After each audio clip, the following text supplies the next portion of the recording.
మాత హర నమ పార్వతీ పతయే హర హర మహాదేవ హర.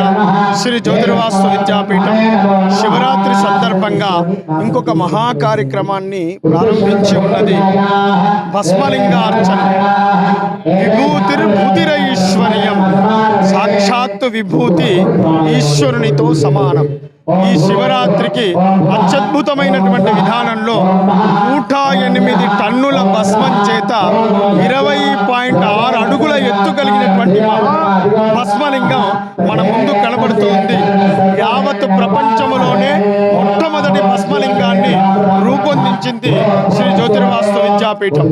పోయిన సంవత్సరం సైకతలింగం, అంతకుముందు సంవత్సరం భద్రలింగం, ఇట్లా విభిన్నమైనటువంటి ద్రవ్యాల చేత ఈశ్వరుణ్ణి చేసి శివరాత్రి నాడు ఆశ్రమానికి వచ్చే ప్రతి ఒక్కరికి కూడా అభిషేకం కార్యక్రమాన్ని విద్యాపీఠం ప్రతి సంవత్సరం నిర్వహణ చేస్తూ ఉంది.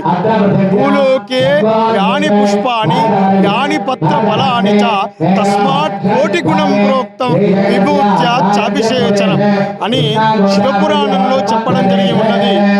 ఈశ్వరునికి విభూతి చేత అభిషేకం చేస్తే వచ్చేటువంటి ఫలితము భూలోకంలో ఎన్ని పత్ర పుష్పములు ఉన్నాయో అన్నిటినీ సమర్పణ చేస్తే వచ్చే ఫలితం కంటే 1,000,000 రెట్ల ఫలితం కలుగుతుందని మన ధర్మశాస్త్రం తెలుపుతోంది. ఆశ్రమానికి వచ్చేటువంటి ప్రతి ఒక్కరికి కూడా మహాశివరాత్రి నాడు 8వ తేదీ రోజు ఉదయం 5 గంటల నుండి తెల్లవారి మరుసటి రోజు 5 గంటల వరకు ఆశ్రమంలో విభూతి చేత విభూతి లింగాన్ని అభిషేకించేటువంటి అవకాశాన్ని విద్యాపీఠం కల్పన చేస్తోంది.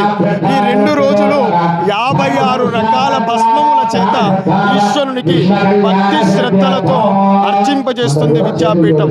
ఇది అరుదైనటువంటి సందర్భం కాబట్టి తప్పకుండా ప్రతి భక్తుడు ఆశ్రమానికి విచ్చేసి భస్మలింగాన్ని దర్శించి ధరించవలసిందిగా ఆహ్వానిస్తూ హర నమ పార్వతీ పతే హర హర మహాదేవ హర.